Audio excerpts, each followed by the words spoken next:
Hello and thanks for checking out ChartGuys.com. We're proud to be one of the most successful technical analysis communities online, teaching you the skills to become a more confident, effective, and informed trader.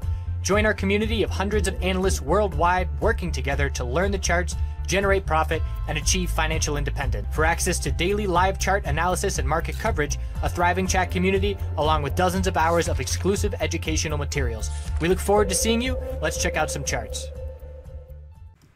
Hello Canadian MJ friends, going to go over the major names CGC, ACB, APH, CRON, TLRY, and then I'm going to cover N, CVSI, and OGI because that's the first three names that were requested when I asked. So, pretty good day for the Canadian MJ sector. I'm impressed again that the fact that the market has dumped has not done more in terms of bearish action on these names. Of course, it is certainly helping that we have the first day of sales in 2 more trading days on, I believe it's Wednesday, October 17th. And we're going to be looking at the potential of a little bit of a run-up Monday and Tuesday. So the way that we ended today, I'm watching for that possibility. I did swing ACB. We'll cover that when we get to it. APH had earnings come out, and we had a bearish reaction to earnings. It was the weakest name by far compared to everybody else. And that's just because we ran up on a rumor, and there was people looking to take profit in response to the earnings that did not see continuation. So when you have a clear resistance level, and then you open up after something like earnings, and you don't break that resistance, that's a clear signal to take profit for a lot of people, and that's why we see a pullback. So let's look at CGC, the daily time frame. Past 7 days in a row, we've been in a tightening range. The most important support levels for me are 44.90, and then we had another support here at 46.42. So pretty much the range for the last 8 days, 46.42 up to 50.99. So 50.99, 51.15, and 51.21. There's 3 resistances at this level, and the bulls would absolutely love to see an increased volume day on Monday and a bull break over 51.21. That's pretty much an ideal day for the CGC bulls. And then we're just looking at a few resistance levels before that all-time high, and that shifts this daily momentum very clearly back. I mean, we already did shift that momentum to the bulls, but it certainly was not convincing. The bull break was followed by 2 bear days. Again, at this point, we're still over a month without 2 green days in a row. I know this candlestick shows green here, but that just means that the close was higher than the open. It was still a lower close than the previous day. So we have not seen 2 green days in a row in a month, and if ever the bulls could use it here for some motivation heading into October 17th, Monday breaking 51.21 would do it. So hourly higher low of support to keep the bulls in full control. That key level is now 48.39, and you can see this resistance level here. We didn't break it at the end of the day, so pretty much Monday, it's all about 49.96. If we don't break that, we'll have an hourly equilibrium, and if we do break it, we're looking up at these few resistance levels.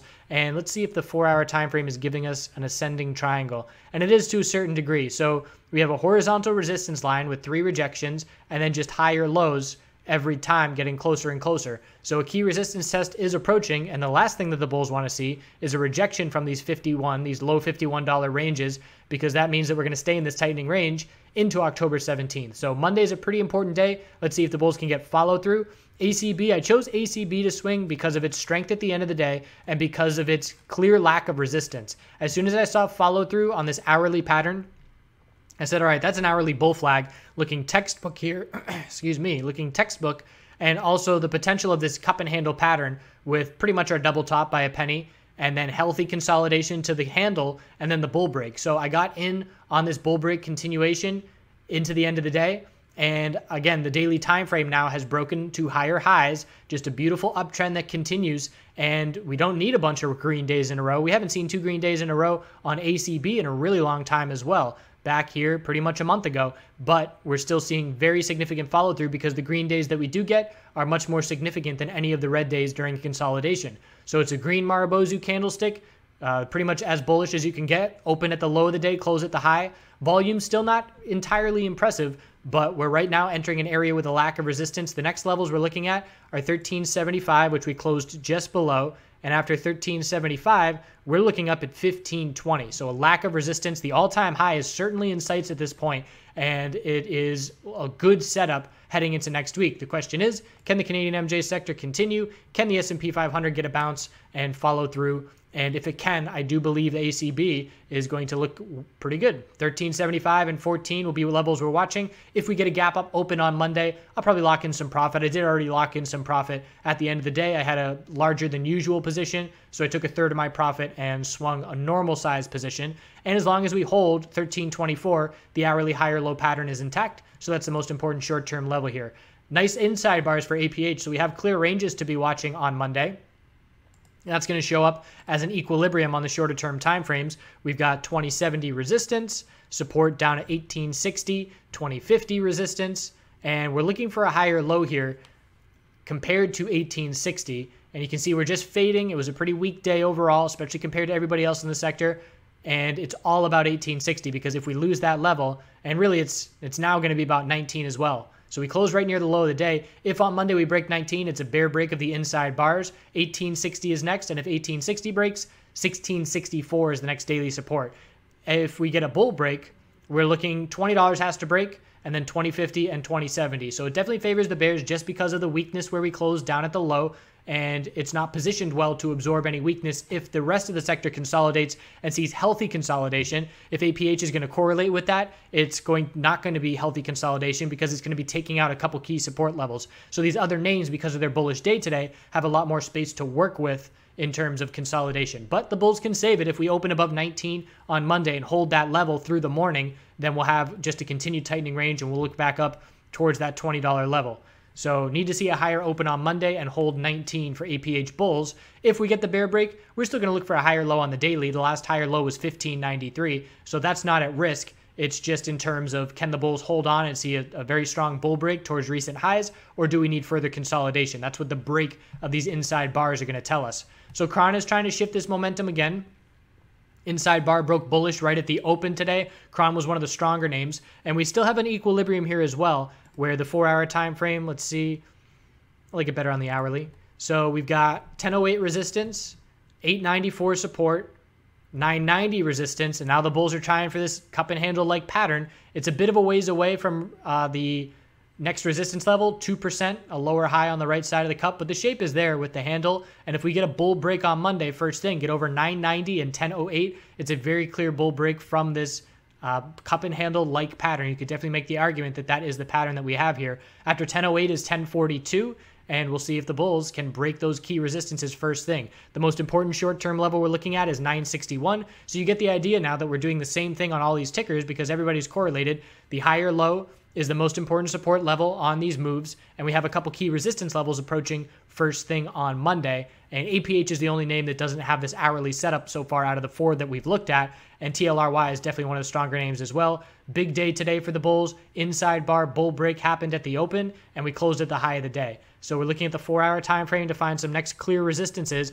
and I'm looking at these two levels, 153.60, 156.97, and we got up here 148.52, closed up there right near the high. So the bulls do have some nice momentum. It was a clear shift here where we see this consolidation, and let's look on the hourly, where the lower high, lower low pattern on the hourly has just been very clear for days on this pullback. And then we have our higher low, and then we break the lower highs today and change the trend. So that tells us that our daily higher low is intact. So the higher low was marked by the hourly trend changing, and now we have this equilibrium continuing to tighten. This is going to be a really good one, and I will absolutely look to play this TLRY equilibrium when it does break.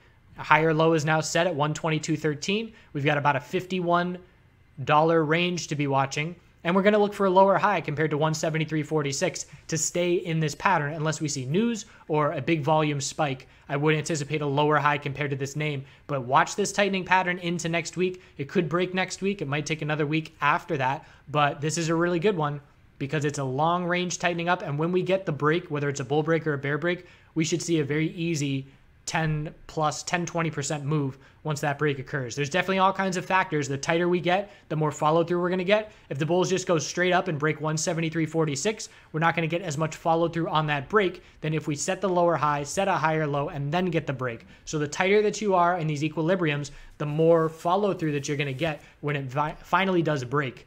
And on the daily time frame, very tight recently, but now just starting to shift this momentum back to the bulls. We have a little daily higher low down here at 197, and now we broke the lower high of 235. So not a convincing break, only by 2 pennies. Definitely need more follow through. Hourly chart hasn't established support on this move. There's no clear support level, so you have to go to the 15-minute time frame to find it. And really the most important level for me is 217. And we are going to need to consolidate and form an hourly high or low. Perhaps that's what we saw here at the end of the day. But ideally holding 217. And then we definitely need a lot more continuation. This is just the start of the shift in momentum. And you can see it's similar to TLRY's hourly chart in the way that it shifted momentum. But TLRY today, much stronger. Well, similar, but this sell-off at the end of the day for N definitely deflated some of that bullish momentum. So definitely need some more follow-through on N.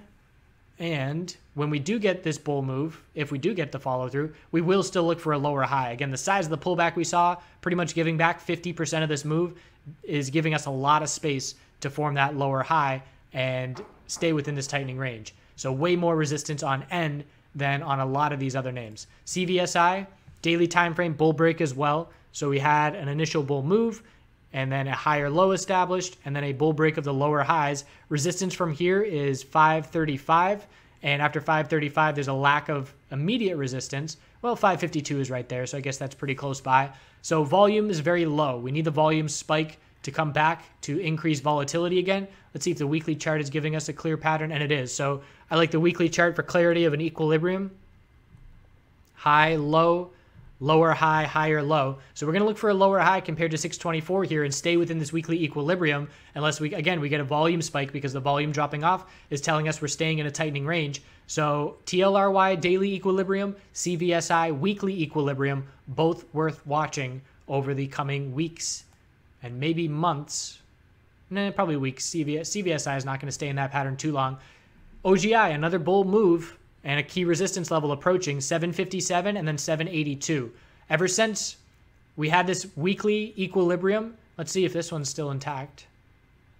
And it is. It's not as clear. There's not as many levels. But when you see this pattern and you start consolidating on the weekly time frame and you say, okay, we're looking for a higher low. We just had a significant bull move. We're looking for a weekly higher low. What's the sign that the weekly higher low has been formed? And the answer is a change in trend on the daily time frame. So the change in trend occurred when we had our low, just a lower high. Here's our higher low. And then the bulls breaking this resistance changed this daily trend. As soon as we broke 731, we can say, all right, our weekly higher low has been clearly established at 645. And now the bulls have a daily uptrend to maintain with higher lows and higher highs. We need to break 757 on Monday to see continuation with another higher high. And anything above 695 on the daily now will keep the higher lows intact. Hourly support to remain the strongest. 730 here, this hourly consolidation, and then closed up near the high of the day. So some nice setups. CGC and, well, pretty much everybody's looking at a key resistance first thing on Monday. ACB, a lot of space in terms of lack of resistances. Some of these names have a lot more resistance like N. And again, TLRY and CVSI, watch those longer term equilibriums for some nice setups and eventual breaks that we'll be able to play. So appreciate you watching. All done with the Iceland videos for now, but I did have a special friend adopt me a sheep, and this is Adriano. And you can adopt a sheep for a year, and he's going to be all taken care of. He was abused, and he's been chilling out for 6 years now after being rescued. So that's a good thing. Let's see. Farm Sanctuaries Adopt a Farm Animal Program, and this is in New York and California. Check it out. So I hope you have a good weekend, and we will see you all soon. Keep an eye on SPY, that bounce. Let's see if that gives some added momentum along with the hype for October 17th for the first couple trading days this coming week. The more we run, if the bulls run on Monday and Tuesday and get overextended on the hourly timeframes, I will be looking for a potential sell the news. You know, not a huge sell-off or anything like that, but just a consolidation day on the 17th. But that's only if we run up Monday and Tuesday and have some solid bull days, which we'll certainly take at this point because there'll be some nice gains to be had with the positioning on some of these charts. Thanks again. We'll see you soon.